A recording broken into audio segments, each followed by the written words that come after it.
अगदी खरं खरं सांगा बरं का. जर तुम्हाला उपास असला तर तुम्ही स्वतःसाठी काही बनवता का? नाही ना. पण तोच उपास मुलांना आणि घरातल्यांना सगळ्यांना असेल तर तुम्ही नवीन नवीन पदार्थ बनवता की नाही? उपासाची त्यातलीच ही साबुदाणा वरईची चकली. आमच्या घरी ही चकलीची रेसिपी प्रचंड सगळ्यांना अशी आवडली आणि ही माझ्या एकटीसाठी नाही बनवत, तर घरातल्यांना सगळ्यांसाठीही मी बनवते. तर अगदी सोपी पद्धत आहे आणि तुमचा खूप जास्तही वेळ घेणार नाही. 15 दिवस किंवा 1 महिना स्टोअर करून तुम्ही ठेवू शकतात. तर त्यासाठी काय करायचं, कढईमध्ये मी 1 वाटी साबुदाणा घेतला आहे. आपल्याला मीडियम गॅसवरती साबुदाणा आपल्याला हा चांगला भाजून घ्यायचा आहे. म्हणजे आपल्याला तो मिक्सरमध्येच तो बारीक करून घ्यायचा आहे.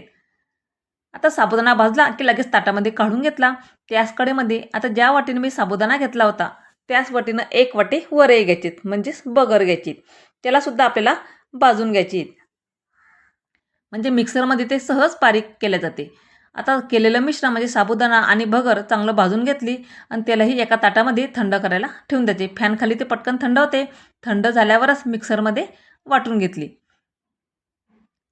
आता पूर्ण साबुदाणा आणि भगर थंड करून घ्यायची. मिक्सरचे भांडं घेतलं, त्यात आपल्याला दोन्ही एकत्रच मिक्सरमध्ये वाटून घ्यायचे.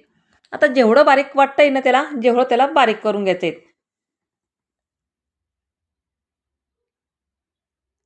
आता पाहू शकता अशा पद्धतीनं पीठ आपलं इथं बनून तयार झालेले आहे. थोडेसे जाड जरी कण राहिले तर काहीच हरकत नाही. आपण ते पीठ चाळूनच घेणार आहे. एक चाळण घ्यायची, कुठलीही चाळण घ्या तुम्ही, पुरणाची चाळणी किंवा कुठली चाळणी. आता माझी काही चाळण आहे, त्यातच आपल्याला हे पीठ गाळून घ्यायचे आणि वर जे जाड जाड कण असतात ना, ते पुन्हा आपल्याला मिक्सरला फिरून तेचसुद्धा बारीक पावडर करून घ्यायची. त्यामध्ये लाल तिखट, चवीपुरतं उपासाचं मीठ आणि उपासाला जिरं खात असाल तर जिरंसुद्धा घाला. कडकडीत तेलाचं मोहन घालायचं आहे. एक पळी तेल गरम केलं, तेल चांगलं कडकडीत तापून झालं की नंतर तेलाचं मोहनसुद्धा घालायचं आहे. अगदी खुसखुशीत चकली आपली बनून तयार होते. आता हे पीठ मळताना आपल्याला गरम पाण्याचाच इथं उपयोग करायचा आहे.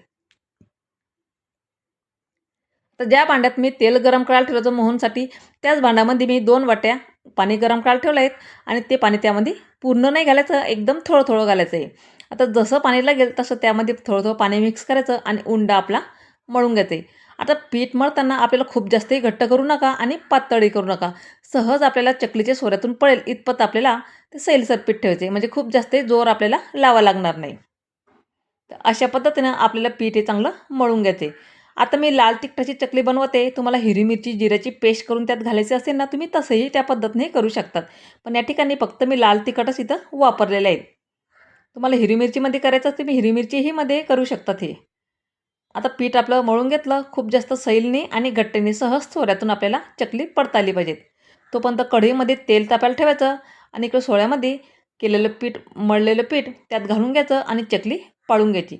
आता ही चकली मी प्लेटवरच करून घेणार आहे. तुमच्याकडे पेपर असेल, न्यूजपेपर, तुम्ही न्यूजपेपरवर कट करून त्यावर चकल्या करू शकतात, की ते हाताने घेऊन ते पटकन तेलामध्येही सोडल्या जातात. तर मी प्लेटवरच चकल्या घातल्या आणि तसेच आपल्या तेलामध्ये सोडून घेतल्या. आपल्या तळताना हे कडकडीत तेलामध्ये तळून घ्यायचे आहेत. मिडियम गॅसवर इथं करायचं नाही आपल्याला, मोठ्या गॅसवरतीच ह्या चकल्या आपल्याला तळून घ्यायचे आहेत.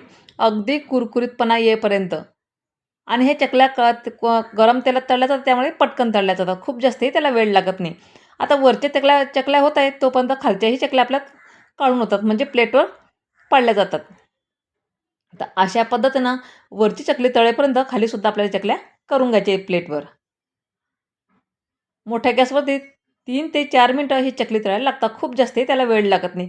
अगदी कुरकुरीत ही चकली 15 दिवस किंवा महिनाभर तुम्ही डब्यात जर भरून ठेवली तर खराब होत नाही. अगदी संपेपर्यंत कुरकुरीत चकली आपली बनून तयार होते. आता राहिलेलं जे आहे ते सुद्धा आपल्याला ह्या तळून घ्यायचे आहेत.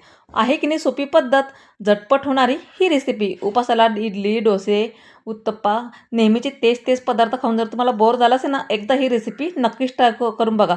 अगदी सोपी रेसिपी आहे आणि झटपट होणारी रेसिपी. तर आजचा व्हिडिओ तुम्हाला माझा कसा वाटला मला नक्कीच कमेंट करून सांगा. व्हिडिओ जर आवडला असेल तर एक लाईक नक्की करा. चला तर मग भेटू पुढच्या व्हिडिओमध्ये. तोपर्यंत बाय. लाईक करा, शेअर करा, सबस्क्राईब करा. फेसबुकवर जर असेल पेज नक्कीच फॉलो करा.